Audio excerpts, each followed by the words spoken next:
Hey, good morning. I'm Sven Masterson, one of the co-founders and mentors in the Mentoring Men community. And in this video, I want to talk to you about space. Not the kind in Star Wars and Battlestar Galactica and Star Trek and other shows from my generation, but the kind that a woman asks for when she's feeling pressured in a relationship. We talk to men all over the world, usually after a woman has asked them for space.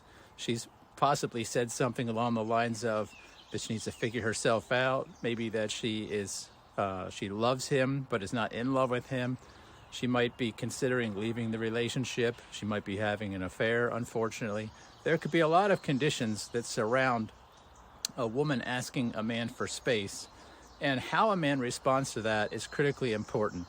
And to be quite blunt, a lot of men respond to it with an ineffective approach that is all about giving her just a physical space or even a geographical space. And I want to talk to you about that in this video because a man can do that. He can create a lot of distance in his life, mistaking distance for space, and it doesn't work. And then he becomes very puzzled, very disheartened when no matter how far away he is, how distant he is, she's still saying she needs space.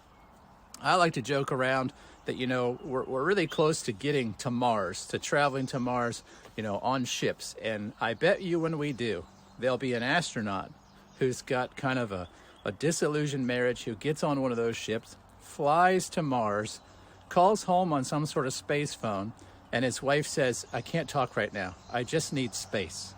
And that astronaut is going to be totally puzzled how being all the way on Mars, his partner at home can still feel like she needs space.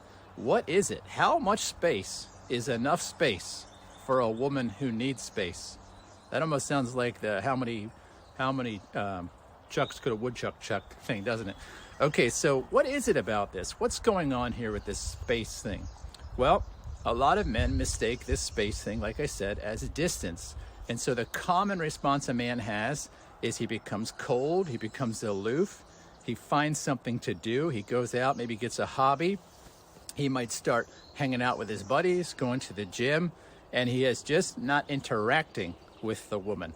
And that, in his mind, he is creating space. And to be clear, that is a form of space, but it's not the deepest kind of space that really needs to be created in this moment in a relationship.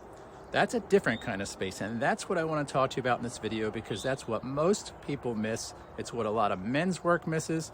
It's what a lot of therapy misses. And because we miss this idea, a lot of people in their attempt to create space are not effective. The relationship still ends because the woman feels the same things that she felt before she asked for space, and that is pressure. Now, you might be saying, what kind of pressure? The pressure is essentially being the person on the hook for supplying critical things to the man in the relationship. Now, here's how you know if you're creating the kind of pressure that a woman will need space from. It's really simple. Are you ready?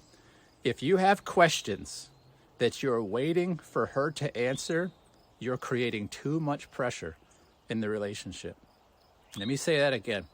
If you have questions internally that you are waiting for her to answer, you have too much pressure in your relationship. Now, that could sound really like a smack in the face to a lot of people, because so many men, especially immature men who have actually never been through a maturation process with other men who have shown them the way, are under the idea or the impression that women supply things to us, that we basically enter a relationship incomplete, and then the woman gives us things to complete us. And so a lot of people get into a relationship with the belief that relationships are a place to meet mutual needs. As a man who's been in a long-term relationship with the same woman for 30 plus years, who has a vibrant, connected relationship, I can tell you I believe that's patently false. The people I know who are the happiest in relationships in the long term are people that have cooperation, but they do not see themselves as on the hook for meeting mutual needs. Now, that's a nuanced topic, and I'm not going to get into those nuances on this video, but I want to explain what's going on here, right? When you and I, as men, when we do not fully trust ourselves, And that's usually as a result of really like shame experiences that we encounter as a kid, where we judge ourselves in some ways and we come to a conclusion, oh, I can't do that, I can't be that. Then we conclude that someone else must be or do that thing for us. The number one way that men experience this, and it's a subconscious experience, is they don't believe that they have value, worth, and significance until and unless another person or persons say they do. And so a man will take this kind of question mark, this internal question mark of, am I a good human being? Do I have value? Do I have worth? Do I have significance? Am I lovable? Am I worthy for love? He has all these kind of unanswered questions within himself. Again, most of them will be subconscious to him, but they show up as an anxiety or a dread if the female in his life does not seem to be happy with him. And so a woman picks this energy up. She picks up this kind of nagging insecurity in a man's life that shows up with this constant curiosity and need to know that he is okay. And that, my brother, is what a woman needs space from. And if a man has those unanswered questions and he keeps trying to take them to her, he actually changes the nature of his relationship from one where he can be deeply connected, where he can experience true intimacy, where he can be vulnerable, where he can be appreciated really deeply. And he changes it to one where she is now a commodity that he has to consume on a regular basis. It's not much different than if you actually made the woman in your life responsible for your food and for your water. Because these things inside of us, these desires to know that we are people that have value and worth, they're legitimate needs, but they're not needs another human being can answer for us. Because those humans, they have their own need for those things. The women in our lives are also oftentimes experiencing this kind of existential dread about, am I valuable? Am I worthy? Am I lovable? And so when we take our need to a person who has the same needs, they can't answer them. And for a while in a romantic relationship, our partner will try, but what they'll find is that no answer seems to be satisfactory. And so a woman will come up along this pressure of, you know what, this guy feels like a constant needy person. He's so needy. He needs all this affirmation. He needs constant validation. He needs constant approval from me, and I'm tired of it. That's yicky. Now, if this woman is a mother, this just magnifies even more, because you know what that reminds her of? It reminds her of children.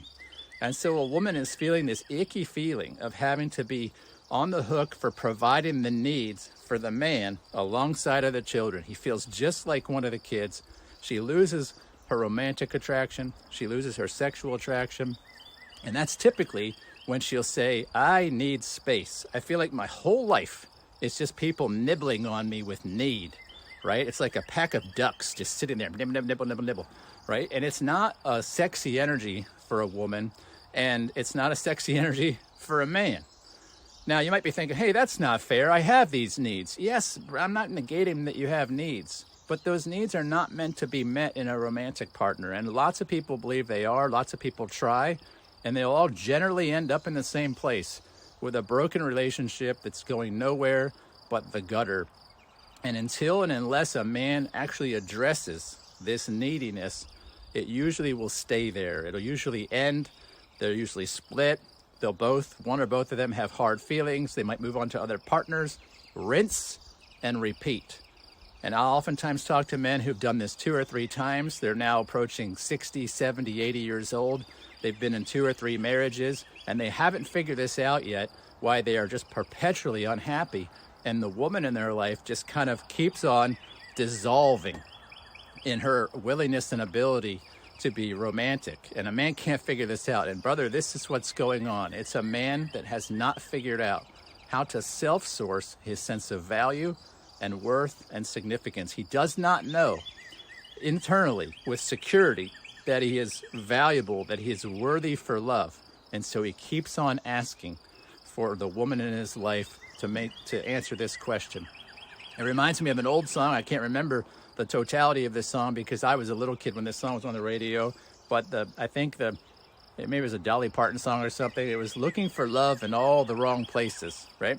And this is what's going on. We're looking really in other people to tell us we're worthy. And this is just a recipe for disaster. So once again, how do you know you're doing this? You have an internal state of unease. You feel like you're in limbo. You feel like you're waiting. And all the answers, if you stop and think about it, seem to be in what is she going to do next? What is she thinking? What is she feeling? And so you feel like you have this incessant need to know the state of the woman in your life. You feel like you can't know your future, the future of your relationship, the future of your next few years, until you know where she is with things. This is an anxiety-based way of being that becomes so normal for a man in it that he thinks it's normal. He thinks this is just how relationship works. And brother, it's not how relationship works. It's not how life should work. What you're feeling is actually a state of anxiety. And if you're like the thousands of men we talk to, you can't actually even identify what your life is about. Your whole life seems to be this constant rumination of your monkey mind, wondering about what's next. It's always thinking about the future. It doesn't really have the bandwidth to think about something as deep like mission and purpose. It's probably robbing you of a sense of deep satisfaction in your day-to-day life, of a sense of well-being. And instead, it leaves you fretting. It leaves you wondering what she's thinking. Like I said, it leaves you feeling like you have to walk on eggshells, and it's leaving you trying to figure out this thing called space. If this is you, I want to invite you to reach out to myself or one of the other mentors on Mentoring Men.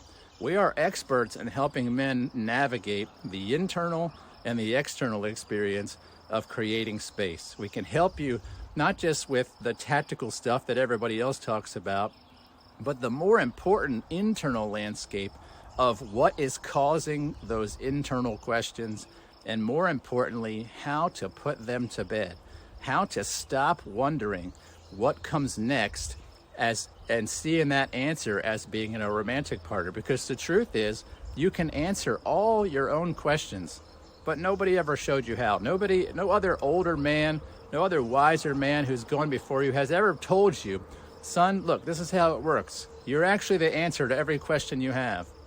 You just don't believe it yet.